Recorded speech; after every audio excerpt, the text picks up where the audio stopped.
While normally we dressed in practical jeans and t-shirts, perfect for climbing trees and getting dirty, with our grandparents, we always dressed in our very best clothes. We might be adorned in floaty floral sundresses or matching Mackenzie kilts to celebrate our Scottish ancestry. Our faces were scrubbed clean, and our hair brushed and curled.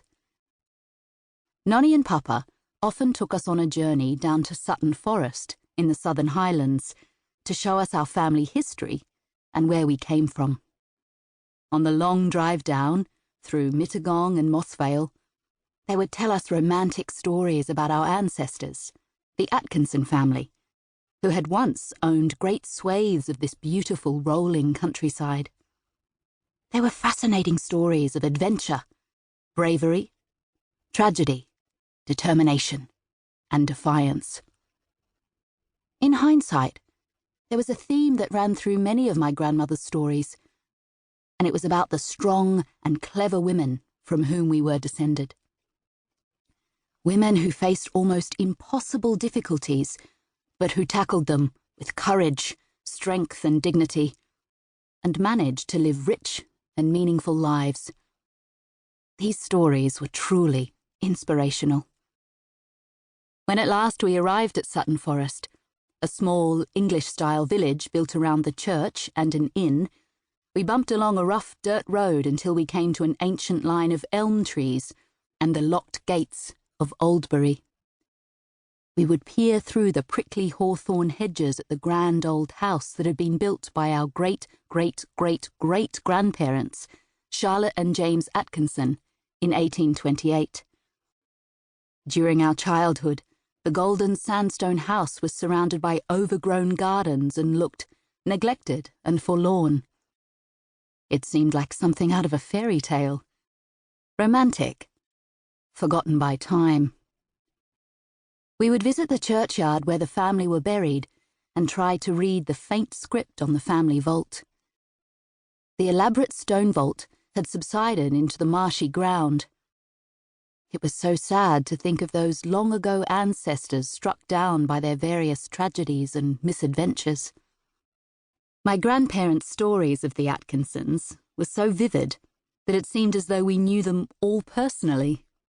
Artistic Charlotte, her first husband James, their 3 daughters, Charlotte Elizabeth, our great-great-great-grandmother, Emily and Louisa, and their son, James John. We felt we knew their personalities, their talents and weaknesses, their romances and their griefs, and their triumphs. These stories had all been passed down from mother to child for over 150 years. We heard about the romance between James and Charlotte, who met on board the ship that carried her from England to Australia to be a governess for the MacArthur family. He tipped his hat to her as he climbed the gangplank, and only 3 weeks later, they were engaged to be married. It was love at first sight. They built their home together and named it Oldbury, after James's birthplace in Kent.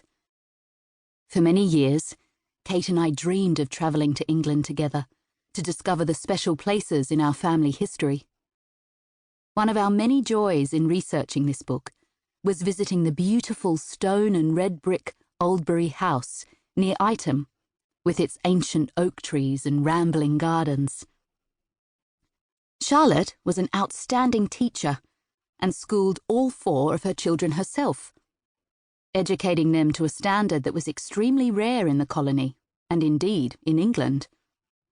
Her passion for natural history was unusual for a woman of this time, and her scientific interests were wide-ranging, covering zoology, ornithology, etymology, conchology, mineralogy, geology, and botany. According to an article in the Sydney Morning Herald, she was one of the most accomplished women of her era.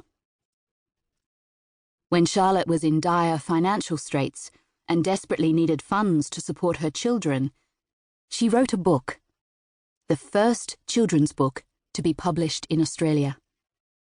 It may well have been inspired by her frustration that there were no children's books portraying Australian experiences.